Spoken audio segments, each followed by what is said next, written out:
BJP কর্মীদের মারধরের অভিযোগ তৃণমূলের বিরুদ্ধে, আর সেই ভিডিও ভাইরাল হতেই উত্তপ্ত আসানসোল। সূত্রের খবর, বারাবণী ইটপাড়া কয়লা খনিতে স্থানীয় বেকার যুবকদের চাকরির দাবিতে সোমবার জোরালো বিক্ষোভ দেখায় বিজেপি কর্মী সমর্থকেরা।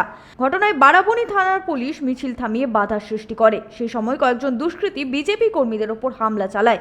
বিজেপি নেতা দেবতনু ভট্টাচার্যের অভিযোগ, বেকার যুবকদের চাকরির দাবিতে প্রতিবাদে বারাবণী থানায় বিক্ষোভ দেখিয়ে ডেপুটেশন দেয় বিজেপি নেতৃত্ব। সেই সময় তৃণমূলের কর্মীরা তাদের ওপর ব্যাপক মারধর করে।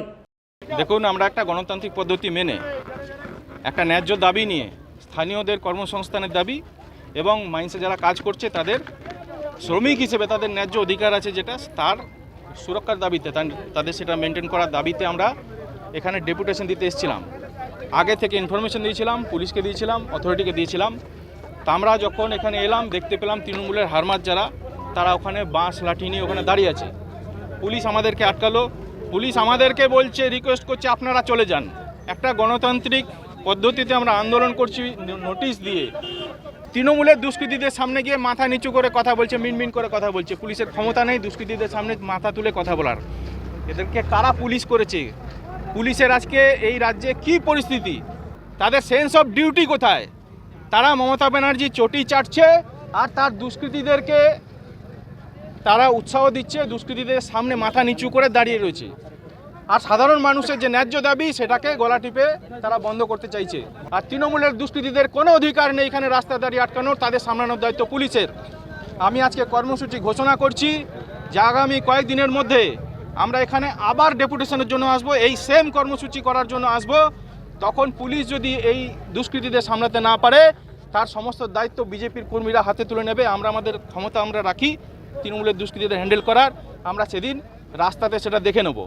যদিও সম্পূর্ণ অভিযোগ অস্বীকার করেন বারাবণী তৃণমূল ব্লক সভাপতি অসিত সিং। তার দাবি, মদ্যপ অবস্থায় এটা পাড়াগত ঝামেলা, এর সাথে রাজনীতির কোনো সম্পর্ক নেই। দেখুন, এই মাইন্সটা কিন্তু অনেক কষ্টে চালু করেছে এলাকার মানুষ, এবং ম্যাক্সিমাম চাকরি যাদের হয়েছে, যাদের জমি গেছে তাদেরই হয়েছে চাকরি। এখানে বিজেপির কিছু উচ্ছিষ্ট ব্যক্তি আছে, তারা চাইছে এখানে তোল্লা আদায় করতে। এখানে সাধারণ মানুষ প্রতিরোধ গড়ে তোলে, এবং যখন দুপক্ষই মুখোমুখি হয়ে যায়, সাধারণ মানুষ এবং বিজেপির পুরো নেতৃত্ব তুলে এসেছিল এখানে যে মাইন্সটা কীভাবে বন্ধ করা যায়। আমাকে প্রশাসন বারবার ফোন করার পরে আমি এসে ছেলেগুলোকে, গ্রামের ছেলেগুলোকে বুঝিয়ে সুঝিয়ে আমরা সাইড করি, যাতে একটা এত বড় মাইন্স চলছে যেখানে প্রায় আমাদের 500-700 লোকাল ছেলে কাজ করছে, প্রচুর ট্রান্সপোর্টিং চলছে, সেখানে ব্যাঘাত সৃষ্টি করে কোনো মানুষকে বঞ্চিত করা হচ্ছে, ব্যাঘাত সৃষ্টি করে, এবং যাতে রুজি রোজগার বন্ধ করা যায়। কিন্তু এখন এখানে ম্যাক্সিমাম মানুষ সচেতন, জানে, তাই মানুষ আজ প্রতিরোধ গড়ে তোলে এবং তারা ডেপুটেশন দিতে পারেনি। কাল কোথায় ঝামেলা হচ্ছে আমার জানা নেই। ইটাপাড়াতে মনে হয় কিছু মদ খেয়ে এই ব্যাপারটা হয়েছিল, দুপক্ষই মদ খেয়ে নিয়েছিল। এটা মাতালের ব্যাপার, এটা কোনো এরকম পলিটিক্স ঝামেলা নয়। সঞ্জয় যাদব, 99 নিউজ বাংলা, বারাবণী।